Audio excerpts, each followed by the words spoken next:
Welcome to the Financial Flossing Podcast with Ross Brannon, guiding dental professionals to a brighter future. Ross Brannon is a financial advisor who knows it's not just about your teeth. He helps dental practice owners protect and maximize today's cash flow to plan for tomorrow's cash needs. Find him at rossbrannon.com. On the show, he brings together experts to help dental professionals looking to make smart money decisions to grow their income, turn their retirement goals into reality, and improve their lives. And now, here's your host, Ross Brannon. Welcome to the show. Today, we have Michael and Taylor Vracar, as well as their CEO, Christina McGinnis. This is a fascinating story in that they are in my own hometown of Tallahassee, Florida, and we didn't even know each other. They have a very unique story about how they got here and how they started. It's going to be really, really exciting and fun to hear. Taylor, Michael, Christina, welcome to the show. Thank you for having us. We're so excited. So it really is fascinating to our listeners. It's like we're talking and we figure out we're in the same town and we didn't even know it. And now we realize we live super close to each other. And it's kind of crazy that, you know, the people who produce the podcast found you guys, and it's a small world how the internet works, but we're here today. So this is a really neat story. So kind of give us your background, because it's really unique with Taylor starting in ortho before Michael. And so you guys are orthodontists. So kind of give us the story for our listeners. Yeah, so I am originally from Southwest Florida, born and raised in Venice, Florida. It's about an hour south of Tampa. Michael is from DeBary, Florida. It's kind of the midpoint between Orlando and Daytona Beach. We both went to dental school at the University of Florida. We met a little before dental school, but we were in the same dental school class together.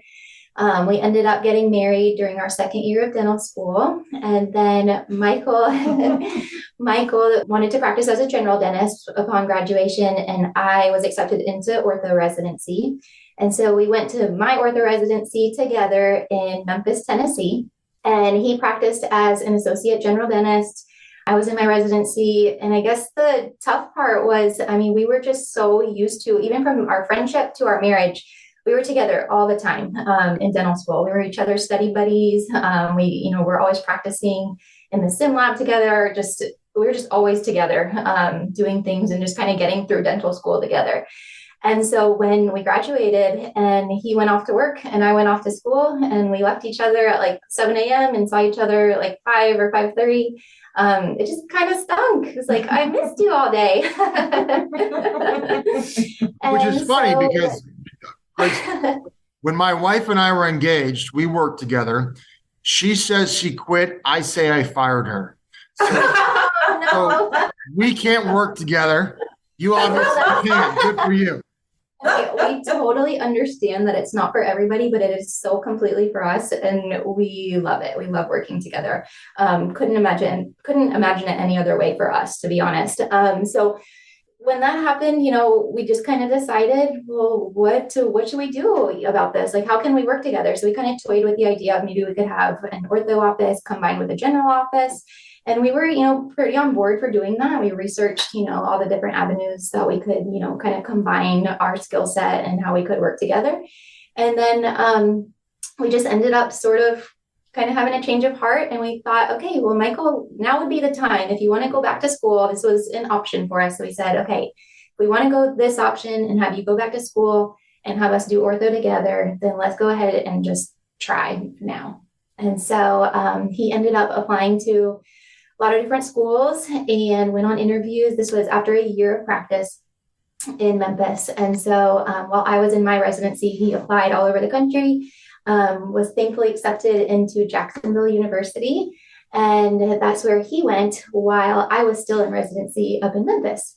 And so I had about a year and a half left or so of my residency when it was time for him to leave to go to Jacksonville. And to throw in another curveball to the story, that's when our first daughter, Bethany, was born as well. So you were doing long distance marriage with the newborn. With a newborn.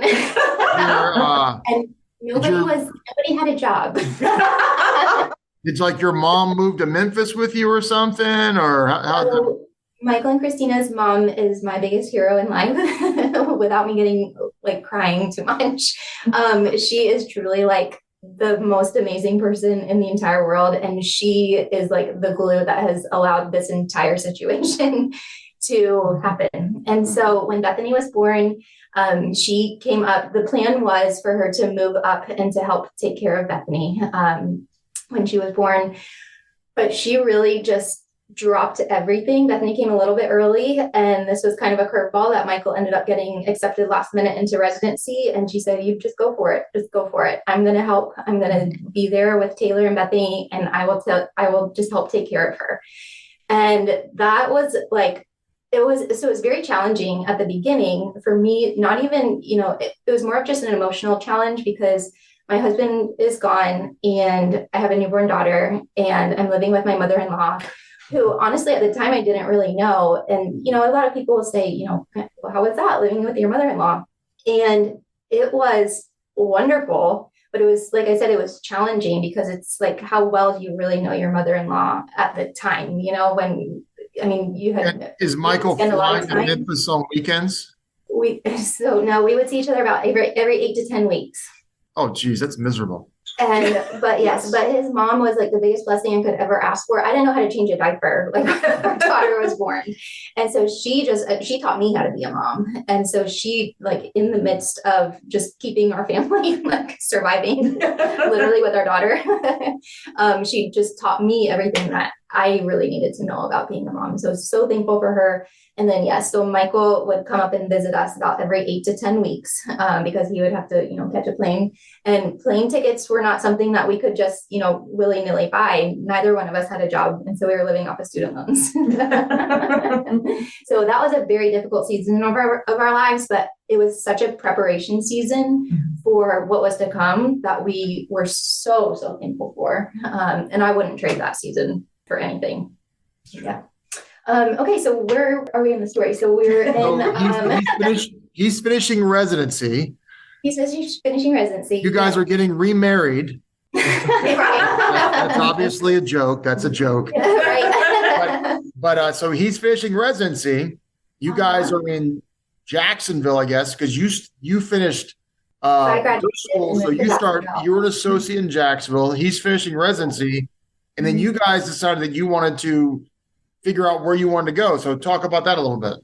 Yeah. So why don't you talk about that? Well, if there's one thing that we're preparers. So, even though Taylor wasn't, or I wasn't necessarily ready to graduate right then and there when she moved to Jacksonville, we knew that we needed to try to figure out, hey, what's our next step after I graduate? Mm-hmm. And so we had always wanted to be owners. Ownership had always been on our hearts, just because we believe that God has put us on a mission that I don't think if we were just, working for somebody else, that we would have been able to accomplish what he has placed on our hearts in that mission. And so we were really looking for, hey, is there an office that, the orthodontist is just kind of ready to sail off into the sunset and they're ready to sell their practice and sell to somebody who wants to come in, take it over and really love on their patients. And so we reached out to literally hundreds of orthodontists. So we were talking about, we knew we wanted to stay in the Southeast. We're South kind of people. And I can't deal with the cold. I can't do snow. I'll freeze. I'm with you. Me neither. I'm not as tough as Rocky. I know her family's from Philly. They've got that toughness, but man, I'm just a weak one, I guess. And so we were looking from anywhere from Missouri eastward and Missouri down to Texas. So we were literally open to anywhere. And when I mean hundreds of orthodontists, we reached out to hundreds, calling every single one of their offices, asking what is the best contact information to end up reaching out to the doctor. We just wanted to introduce ourselves. We were young orthodontists or orthodontists to be, and we just really wanted to see what their plans were going to be. And so offices were super receptive, but there really wasn't anything that came about it. There was one opportunity that came up that ended up falling through in Tennessee. So we then were just like, what do we do? Because nobody is really looking to sell. So we're like, I think we just got to start our own. As much as we had some other mentors that they had started their own, and they're like, I really don't recommend it. It is very tough. Like if I could do it all over again. I would buy a practice if I could. And we're like, well, we tried. And so we're down to our last option here. And so we're like, all right, let's get on this startup train. And so we started looking around. Okay. We knew that we really love Florida. We were both from Florida. So like, okay, well, where's an opportunity in Florida for us to go? And so we were looking around, and we actually got interested in Tallahassee. Both of my sisters actually live here. Christina has lived here actually longer than I lived with her back home in DeBary. So I think this is more of her home than even what we used to have back in DeBary. And so she, of course, it was kind of always a running joke of like, oh, you guys should just come to Tallahassee. Like, oh, wouldn't Tallahassee be great? And we would just always blow it off. Like, yeah. She showed us a very nice time for all holidays where we came to visit. And she was like, look how great it is here. But I think that we just didn't really know exactly what we wanted. But I think it was just helpful after being in Memphis, like we got to meet so many great people in Memphis and also down in Mississippi. Our church was down in Mississippi. East Point Church, shout out, they're amazing and truly have hearts to serve the Lord. And but anyways, we just really got to see that. It was like, man, like we can find this kind of community anywhere. And so we were like, man, maybe we should give Tallahassee a look. And so we really started looking into where can we get in? And so we started looking at some different buildings, and, build outs, they take a while to get going. So we were, still trying to get all that figured out, and was doing research of everything, what kind of practice management software we were going to use, what kind of communication platform we were going to use, materials, just everything, which was great because it actually ended up preparing us for what was actually to come. But there was an opportunity that did come up that we found in Tallahassee, that somebody was looking for an associate orthodontist, that we then, called, and Taylor ended up talking with them about this associateship to end up leading to a partnership, which we're like, awesome. This is where, we want to go. We already can kind of hit the ground running. We don't have to just start from scratch with no systems, no teammates, no patients, no nothing. It's like, man, we have all these ideas and we can just really just get after things. And so, we started talking with the orthodontist more, and it sounded like we were on the same page with things. We pretty much laid everything out on the table as far as this is what we want to do. And everything that we did end up telling them, we ended up doing. And so we really were keeping our word on that end. But we were going about, just talking about, hey, this is what the future would look like. And he's like, yeah, I think this sounds good. Come on, move on out here. So this is right before Taylor was going to have our second child. So Michael Eli the third, ME3, just right before he was born, we were talking with the orthodontist, and it was like, hey, this would be a really good time for us to move on out to Tallahassee so we can get the baby moved on out and Taylor moved on out. They can recover out there. And as soon as she's recovered, she can just get after it with you. And he was like, yeah, that sounds great. Go ahead and because at that time, Taylor was working in Jacksonville with the 2 jobs. And so I was like, yeah, go ahead, put in your notices. Come on, move on out here as soon as Taylor feels good enough to work. There's no rush. But as soon as she feels up for it, like, let's go ahead and do this. So we ended up finding a place to rent up here in Tallahassee, and ended up taking Taylor and Michael directly from the hospital to Tallahassee as soon as we were dismissed. So for those of you who don't know, she got discharged, and her and the baby got discharged. The baby's basically 3 days old, and they hop in a car and drive 2.5 hours just to get. Yes. It was fun times. It's a fun car ride. Yes. Try to get as many you come to Tallahassee, you get in the house, you move in, you got a brand new baby, you got 2 kids now. You're basically unemployed until you start with the new practice with a new guy. You're going to be an associate. It's a great situation. And then what happens? Yeah. And so I think it was right before Taylor was, or it was a week. It was maybe a week or a week and a half before Taylor was about to start with the orthodontist. And we ended up reaching out to him because it was like, hey, we haven't heard anything, like we haven't got this contract signed. And, we've heard that's kind of important before you start working somewhere, is to have a signed contract. And so we're like, hey, is there anything, that you need from us? We're ready to get this thing signed so that Taylor can get started. She's feeling great, thankfully, that she recovered super well.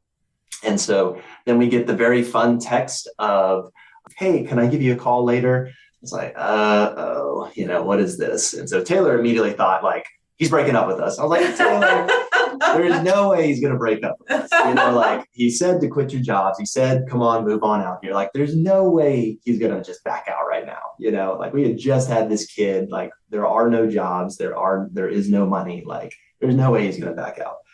And so sure enough, we got the phone call done that afternoon and basically said that his advisors had advised him to not end up looking into this partnership with a married couple.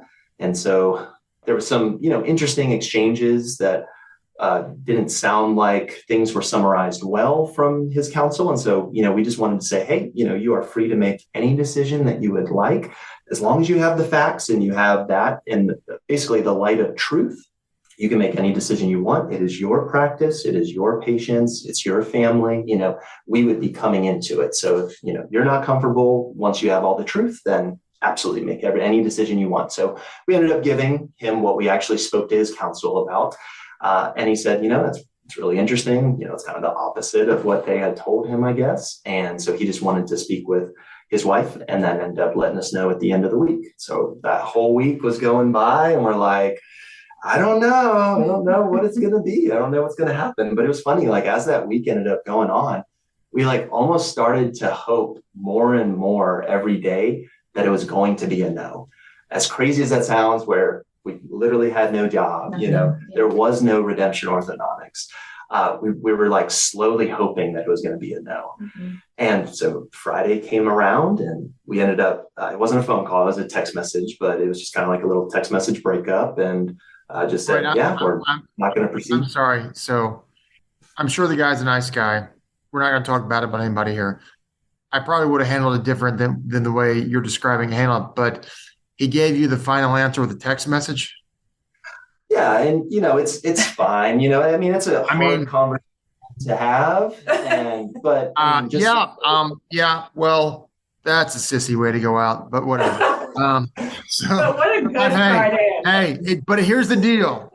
It ended up being a blessing in disguise. So now you're scrambling. You're like, well, Circle K's not hiring, so we got to start an orthodontic practice now.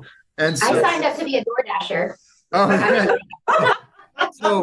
But like, all right. So like, it's February 1st, say, because that was about the time.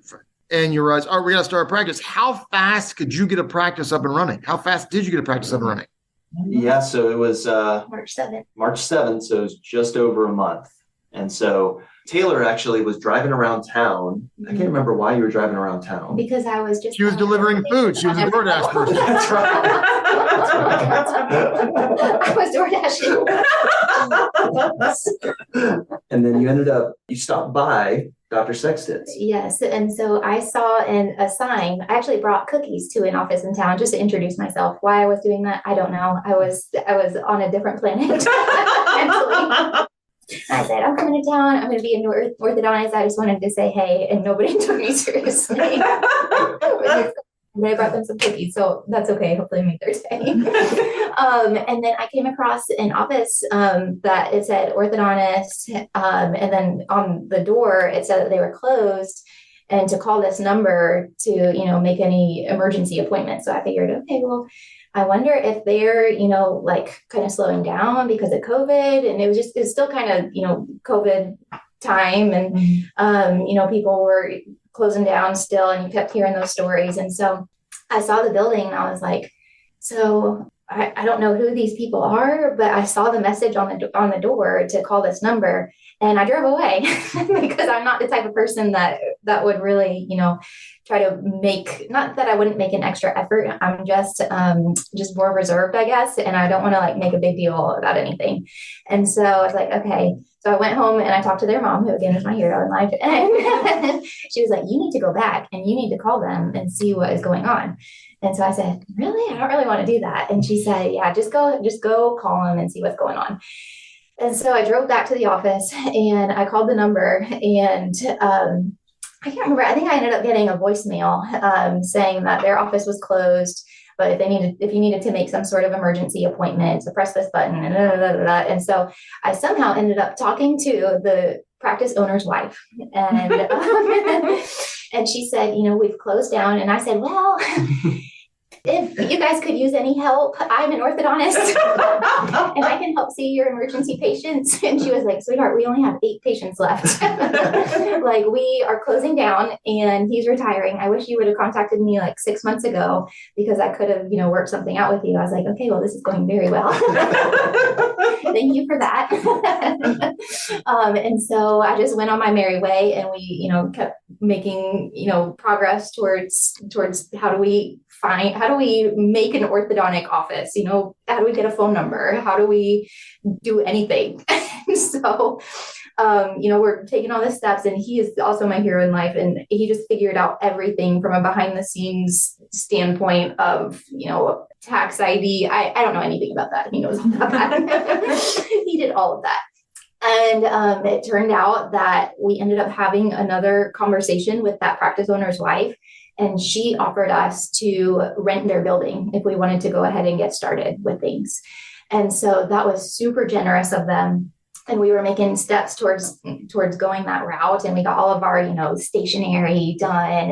And we had their address on it for our little referral pads. And we were all ready to, come into this building and just kind of hit the ground running and get started. And then we ended up coming into contact with this other dentist in town, and she was on the lookout for a associate to come into her office and kind of help take over what her previous associate had to leave a little bit sooner than anticipated.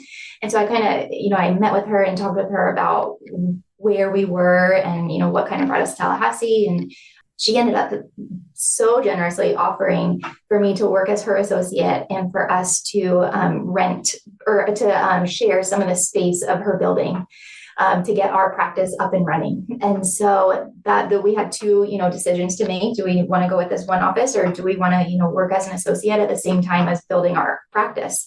And so in that other office, it was definitely a much smaller area for us to work with, but, we're starting at 0 patients. And so we can deal with a small area. And so that's fine. And so I ended up going that route, told these sweet older orthodontist and his wife, thank you so much for the offer, but I'm going to go this route because I really need a job as well. And I'm kind of getting the best of both worlds where I'm able to, work here as well as, start my practice here as well. And so we went that route and we were at her office for the first 5 months of our practice. And a lot of different events happened that, essentially we needed some more room, needed some more space. And so we ended up reaching back out to the older orthodontist and his wife, and they just so happened to still have their building available. And so they were able to let us come into their building. And so now, thankfully, we have grown into a larger building with a much larger team over the course of the last 6 or so months. And we get to use all the stationery. And we do. And so, yes, the best part of that story. So in 13 months, you've basically outgrown 2 offices because you're building a new office right now. Now, did you buy it? Did you buy the office that you're building? We did not. No, we are going in and renting it, and but it's nice because it's given us the space that we need, which is, we never thought that we were going to run out of space as quickly as we have, because you look at most orthodontists, they have 6 chairs. It's kind of like the bread and butter of orthodontics, and it's just 6 chairs isn't enough. Like, God has just helped to grow things so rapidly that we need more chairs and we need more space. And so we love and are so thankful for the space that we are currently in. It's been an amazing home, but it's like, man, we just need to have more room to continue to provide for the patients that are just wanting to come and see. It's funny. It's a kind of the correlation with, not that we're calling ourselves Jesus by any means, but Jesus just says, come and see. And it almost feels like that approach of, hey, come and see, like, what is this practice about? Yeah. How many chairs does your new office have? So we'll end up doubling the amount of chairs. So we'll have 12 chairs. Yes, sir. Mm-hmm. So in basically 13 months, you've outgrown 2 offices to now going to 12 chairs. And you were telling me off air that your numbers are, and correct me where I'm wrong here, are basically 4x of what the average startup is doing. Is that correct? It's just like your growth rate is just insane in a good way. Yeah, that's, kind of like we talked about. It's, we talk about these numbers, not because that's why we do things, but it's just kind of great to see the fruits of the labor end up paying off. You kind of reap what you sow. But that still goes to say that even though the numbers have been amazing and more than we've ever expected, and frankly, from talking with some other orthodontists, more than any startup they've heard of by far, in the history of startups, which is amazing. We don't take that as, hey, look at us, give us a big gold star award.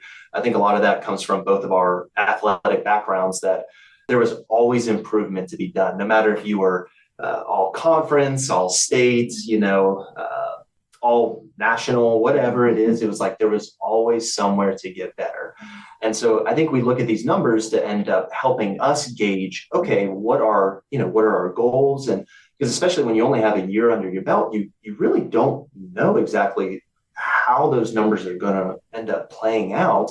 And so we just view it as, how do we improve? This is a very nice baseline to end up going off of, but where do we go from here? But I think you're right. I think we're kind of in that unique situation where, even when we talk with others and they say like, oh, you're doing a startup, how's it going? And, some people talk about like they want to, see a certain amount of patients or start a certain amount of braces cases. And God has just been amazing. I think probably what we have done over the last year is probably what a lot of startups would hope to do in about 3 to 5 years total. That's awesome. And it's amazing. And I think the coolest part about it all is we have been able to just be ourselves through it all, that there's nothing that we have to fake, or there's no kind of like show that we have to put on, in order to like reach this kind of goal.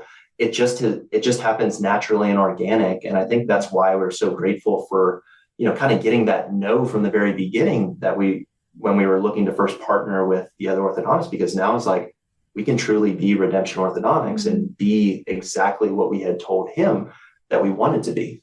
Just out of curiosity, I'm sure you probably saw the numbers on that ortho's practice who you almost became partners with. How do and obviously he's been established for a long time, how do your numbers compare to that? I mean, obviously I would assume they're below, but I mean, how do they compare? Yeah. To be completely honest, it's a little bit different because, an existing office has a few years of collections to end up kind of catching things up. So we don't really have that under our belt. So it's not really apples to oranges from that standpoint. It's kind of apples to oranges. Exactly. But as far as, patient volume, I would say. Exactly. I could be wrong, but I would probably submit to you that we probably in just a year have become the largest orthodontic office in the city. So if you're looking at like, would new starts be a good kind of comparison? So like, obviously you probably know what the numbers in that other practice was, 12, 14 months ago. Are you at the same or greater number of new starts, you think? Yeah, I would say probably easily more. I would say probably by a pretty large number more. Wow, that's fantastic. So, well, what would you say you've learned? What's the biggest lesson? Because this has been like 13, 14 months for you guys. It's been absolute whirlwind.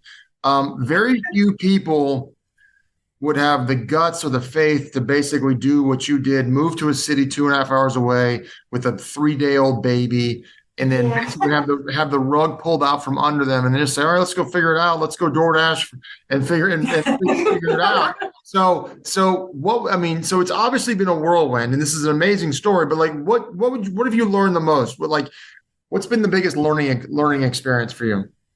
I'd say family. Yeah. That's a great one. You want to talk about that? I think that a lot of times people end up saying like, don't work with family. Like, there's bad things that can happen, and to be honest, I've seen that happen in my own life with some of my uncles and things not really working out the way that you would desire. But, you can kind of take that as a lesson learned. And it's like, okay, well, what went wrong there and how can we do it differently? And so I think that that's probably number one is having family involved is probably the number one thing I've learned, that it's like, this is so great. Number one, because then we don't really have to choose between work and family. We're literally together doing things, whether that's spending family time and also talking about some work, or we're doing work things, spending it with family. And so I think that's what's made everything super enjoyable, but also at the same time, like, nobody is going to care more than family. And so Christina involved with this as well, like, nobody is going to care more than me, Taylor, and now also Christina, because she is a part of this, and where we go, she goes as well. And so, and to be honest, when I say where we go, she's pretty much the one directing a lot of this. Yes. And so we weren't blessed enough to end up bringing her on until right after summer last year. So we first started without her, and it was very tough, trying to figure everything out ourselves, especially with how quickly everything was growing and having to bring on so many new team members to end up keeping up with the growth. And I think that since Christina has ended up coming on, she's really just been able to get those systems in place to kind of take control of, okay, let's actually start to develop, processes that, instead of just not necessarily being the wild, wild west, as far as, man, there's so many people learning so many different things. How can we make this step by step and repeatable for anybody who is then coming on, for as far as that onboarding process? So I think number one, I'd say family, and number two, leaders eat last. There's nothing that we ourselves won't do that we would then expect somebody else to do. So whether that's taking out trash, whether that's staying late, whether that's staying early, whether that's even parking at a different parking lot and walking over to our building in order for patients to have enough parking so that we're not taking up those parking spots. We would gladly do that. We don't need those reserved spots for us in order to say, hey, look at me, we're the doctor. Hey, look at me, I have these initials before or after my name. I think that's probably been the best thing, that it's just like, I don't need to be anybody. I just need to be the one that people know is going to care about them and treat them with love and respect, and ultimately put them above myself and truly serve them. Yeah, something that is so big for us with our practice and our team, and that we stress a lot of, is what you just touched on, and we call it an upside down kingdom. And so, we relate that to when Jesus came, and he was living among a time where there was all these kings, and they had all their servants, and they very much, were the head of everything, and everybody submitted to them, bowed down to them, did whatever they wanted from them.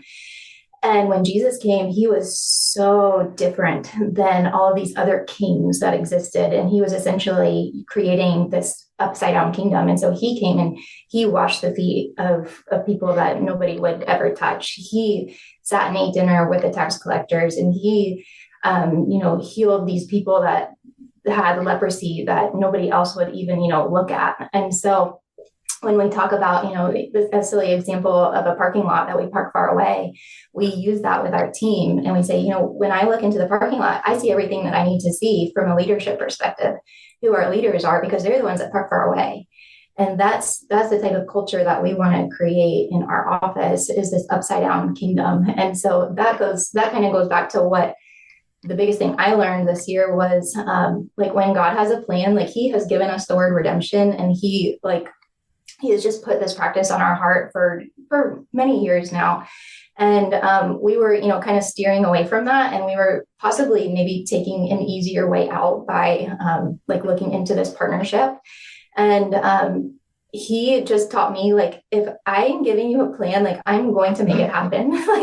You could be the biggest screw up. You could do everything wrong that you're not supposed to do. I mean, how dumb that we moved here without signing a contract. Of course we think back to that and we're like, yeah, how dumb could we be? We know that we should do that, before taking a leap of faith like that. But it's he has just taught me, I'm going to knock down any door, any sort of barrier to make my plan come into existence and come into fruition. And he just proves himself doing that over and over again with our practice. And so I have just learned this year, like, let go. Like I think all of us in the dental field really like just going through dental school and like little itty like millimeter movements. If you like do a half of a millimeter wrong, like you fail the entire class. And we're all just like such like control freaks almost. And I had to learn this year, like, just let it go. And when God has a plan, like, he's going to bring you an army that is going to like carry that plan out for you. And he has so done that in our practice. Like, we started with me and one other person, and we've grown to over 20 teammates. And wow. We're just we're so thankful for just that growth that has happened. And it has all been God just like arranging this like army for us to equip us like for this mission that he's given us, that we're so thankful for. So that's probably the biggest thing I've learned, is just like get out of God's way and he'll do it. And also, I mean, going back to family and even our marriage, I would say, I mean, working with your family and working with your spouse too, I don't think it's necessarily always easy. But it has been really easy for us, because something that we're also big on is stressing what we would call like a preparation season. If you're in a preparation season where, you know, maybe you're not taking all these steps and like seeing all of this, you know, wonderful growth that's like visible to everybody else, but you're being worked on, you're being refined, and you're being prepared for something greater, which I think that, you know, we could all be, you know, considered in a preparation season at most points of our lives, to really take advantage of that preparation season. And so, you know, with our marriage, you know, we stress all the time. I don't care who is right. I just care what is right. And I'm going to, you know, go after that with you. And I'm not going to fight and sit here and ever say, I told you so, or have this pride that gets in the way. We're always going to fight together towards, you know, figuring out what is right, not who is right. And we carry, you know, all of those lessons that we've learned in our marriage into our practice as well. And I think that has helped a lot too. And so I've learned too, to just be thankful for the preparation seasons that we've been in, and not necessarily try to rush them and always try to get to the next step and the next level, and to just take, you know, the little lessons that we're learning and just knowing that we're going to be able to apply it later on, whether or not we're, you know, talking to patients or teammates or whatever it is, or starting a practice. And so those are, I guess, are the two things that I've learned this year.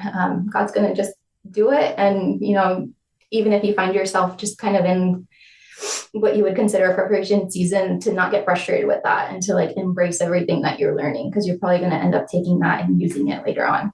Well, I think it's fantastic. I so appreciate your guys' heart and what you're doing. And obviously the fruit is showing that you guys are doing it the right way. So that's exciting. You have 20 employees and you've only been in business for 13 or 14 months.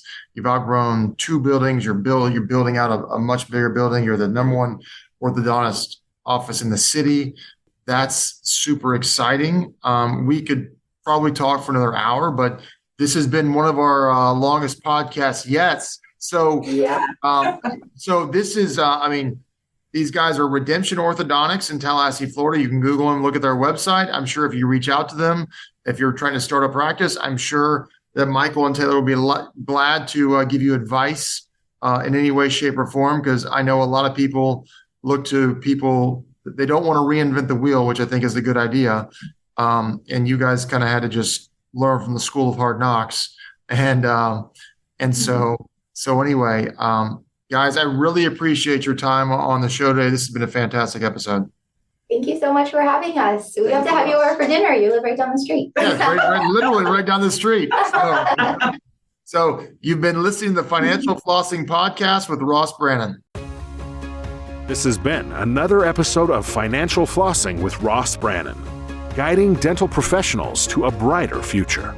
If you liked what you heard, consider subscribing wherever you listen to podcasts. For more on Ross Brannon, visit rossbrannon.com.